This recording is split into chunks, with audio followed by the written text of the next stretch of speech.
Hey everyone, Bonnie here, and I just wanted to give you kind of like a little chit chat of what's been going on.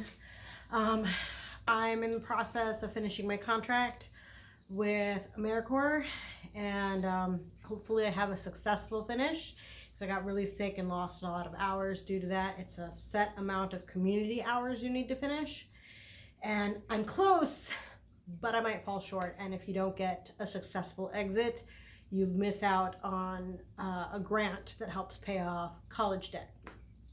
So here's hoping. I applied to new places recently. Haven't heard back from anybody yet, but hopefully we'll see what happens with that. I have a pencil in my hair. Okay, forgot about that. And then there's just life. We've just been pretty much hanging out. My birthday was Friday, turned 37. I worked at the food shelf that evening, but my daughter made me a fudge brownie cake that was very rich. And then the next day on Saturday, we ate Burger King to treat ourselves, and we've watched Dungeons and Dragons, which was hilarious. I love that movie. And we watched The Great Mouse Detective, which I hadn't seen in a long time, and which my ex-husband forgot that Vincent Price was Professor Ratigan. And we just had fun. And we've gone to a couple walks and visited the nature trails a couple of times, but for the most part, it's just been really chill. I've been sleeping a lot. I feel exhausted. I don't know why exactly. Maybe it's because I said goodbye to the kids early last month. My preschoolers, I'm going to miss them if I don't move forward with my previous job. If I move forward with another job, they were a handful, but they were so much fun to help learn, and it was great to see their faces when they got that aha moment. Watching them grow and seeing their souls as like how compassionate they were of each other. It was so sweet. Seeing them like holding hands and learning about boundaries. Like if she says no, you can't hold her hand. That sort of thing. Consent. That was another thing that we were teaching them too.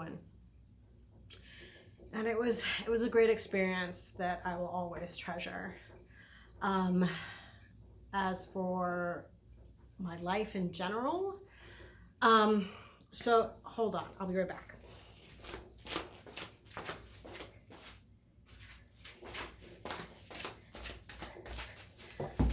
I bought this candle. As you can see, it is brown. I bought it because it is brown, but as you can see, it's square. It's a square. This is what it looks like. I showed this to my oldest, and she said, "This looks like it should be on a bed, like a bedpost." So for shits and giggles, I bought it brown because brown is very grounding for me, and I've been feeling all over the place. So I was using, I wanted to use it for grounding work and meditation. And so I was like, oh, it does kind of look like a bedpost. So I put it on, because our beds are taken apart bunk bed. Like I have the bottom, she has the bottom bunk, I have the top bunk. But it's just we use it as separate beds instead of a bunk bed. So what I did was I put that candle on the hole that was the peg for the bunk bed. And I'm like, and there it is, Lily. And she's looking around like, what am I looking for?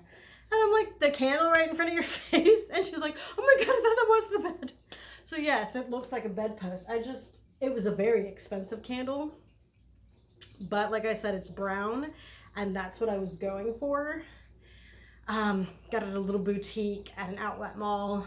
It was like $5, but it doesn't smell like anything. The color is called Spice Brown, but it's big, it's hefty, and I think it'll work with or for what I have in mind with it. Another fun little tidbit is my 11-year-old and my 17-year-old are becoming more interested in witchcraft. I don't know Like Justin, my ex-husband, he's like, I thought you'd be more excited that they were following in your footsteps religion-wise, because he's an atheist. And the problem with me is I don't feel comfortable teaching children. Like when I was younger, I was a little bit closer to teenage years. So if you were like 16 and up, yeah, I'd help you with your magical journey. But I'm almost 40 and I'm tired. And I don't feel like an adept like I used to. I felt really secure in my Wiccan status. And now it's all over the place. I'm learning new things about myself. I'm journeying outwardly. And it's a big honking mess, and I don't feel comfortable teaching that to people when I don't even know what the hell I'm talking about 90% of the time. It's just UPG. But my son will steal my books and then hide them.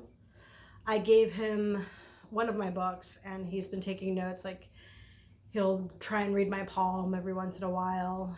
And but with my oldest, I'm a little more comfortable. She'll be 18 by the end of the year. Well, she's going to be a senior this coming up school year, and she's panicking. Now, I'm not of the kind of people who once you're 18, you get a job, get out of my house, go to college, do that, do whatever you need to do. You're an adult now. I'm like, you stay with us for as long as you absolutely need to. We'll help you along your way. My mom's the same way. We've lived with my mom on and off for the entirety of my life. Like I'd move out and then I'd move back in. I'd move out and I'd move back in. Like she was my foundation. So I want that same, Justin and I want that same foundation for the kids. Like you don't have to figure out your life right now. You're 18 years old. You're fresh out of high school. You have no idea what you want to do. She's beginning to panic because she thinks she needs to know these things because she'll be 18. And I'm trying to tell her, I'm like, you don't have to be like your dad. We don't want you to end up like us. Justin is autistic, and it was very difficult for him to stay focused, and he had to try harder than most people. He's very smart, but to do the work that he needed to do, he's also ADHD. It was very hard for him, so he had to work harder to understand better. And he struggled a lot, and he was the main breadwinner for most of our marriage and most of our relationship, most of the kids' lives for that matter. He was the main breadwinner, and it caused him to burn out very quickly. Me, I never figured out what I wanted to do with my life. I had a scholarship for voice, and I went there for a semester and was like, I don't want to do this. I hate this. And then I tried computer programming, web design, English Lit, US history, world history. English Lit was my favorite, but I didn't finish at cosmetology. I finished, but I didn't get a license. I didn't get a license because I failed the licensing exam twice. I wasn't good with perms, and I would get so nervous that I would mess up haircuts. So I don't know what I want to do. I'm almost 40. I still don't have a career. I have no idea what I'm doing. So I told her, I don't want you to end up like me where I'm lost, but I don't want you to end up like your dad where you work so hard, you burn out, you crash and burn early. And so she's been trying to use magic to help her clear her mind and view more things as clarity. Trying to tell her, I'm like, you need to do that at your own pace. Funny thing is that she's hard-headed. She got that from me. So she did a spell for good luck. It was with a key, with a skeleton key and a green ribbon. And she kept losing her things. And I'm like, sometimes before we can get, and she's like, but this spell isn't working. And I told her, sometimes before we can get to where we need to be or want to be, we need to experience what life would be like without those things. So she was like, well, why am I not getting any good luck? I'm just getting extra bad luck. And I'm like, because you need to appreciate the luck that you have. And she's like, well, I need to get good luck. That's why I did this. And she wouldn't freaking listen. I'm like, okay. So then she did a spell for dreams. She wanted a prophetic dream. So I did a little sleeping, like a little linen bag full of herbs like not patchouli. I had anise, star anise. I think it did have patchouli oil in it. I can't remember what it was. But she was following everything by the book. Like the book said it needed this. She had a bunch of my witchcraft books. The book said it needed this and it needed this amount and this, and I'm like, that's not how it works. And she's like, no, it'll work. I'm like, okay, sometimes it will, sometimes it doesn't. She wouldn't listen to me. So she did the spell, and she's like, I had a dream that Doctor Who and his wife, the David Tennant Doctor Who, and his wife Shaquille O'Neal were collecting shells on a blue beach, and the beach sand was blue, and the ocean water was some other color, and something else. But it was a really weird dream. She's like, I was like, well, what were you trying to dream? And she's like, well, I just want to know what I'm supposed to do with my life. And I'm like, nobody knows what you're supposed to do with your life. The only way you know where you should go is if you put your effort into it. And she's like, I know, but I don't know. And I'm like, that's why I was telling her, there's no rush. There's no hurry. You got your mom, you got your dad, you got your siblings. We're here to support you. Just take it easy. And so she comes up to me a couple days later and she's like, none of the spells I did worked. And I'm like, what spells? She's like, all the spells that I got from all the books that I was reading, none of the spells worked. And I was like, okay. They're not 100%. It works if you use the right intention. And she's like, what kind of spells have worked for you? I was like, yeah, a bunch of them have.